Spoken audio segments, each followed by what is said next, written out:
Bonsoir Monsieur le Président. Laurence Ferrari, CNews pour le groupe Canal+. Lors de votre élection en 2017, vous avez dit que vous aviez senti la colère des Français dans un pays qui n'était pas stabilisé.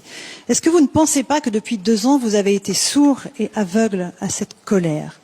Et qu'aujourd'hui, encore une fois, le message que vous envoient les Français, les Gilets jaunes, il est dirigé contre vous et pas seulement par la fonction que vous habitez. Est-ce que vous pensez avoir péché? Et si oui, par naïveté, par arrogance ou par inexpérience?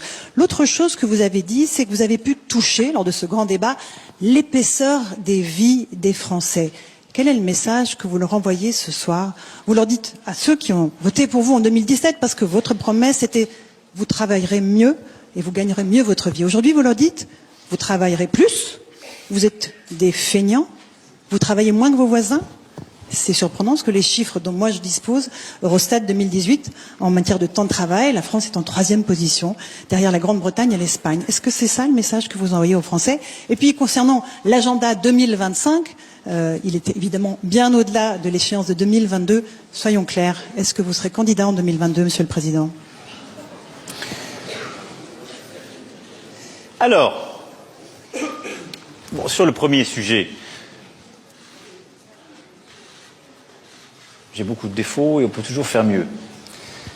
Mais je ne crois pas avoir été sourd.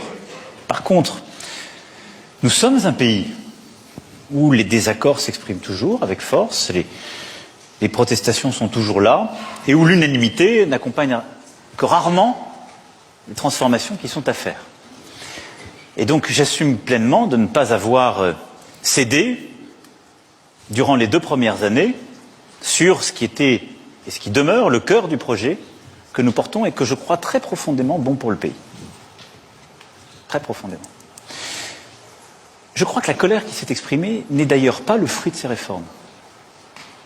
Je l'ai dit et j'ai essayé de la qualifier tout à l'heure.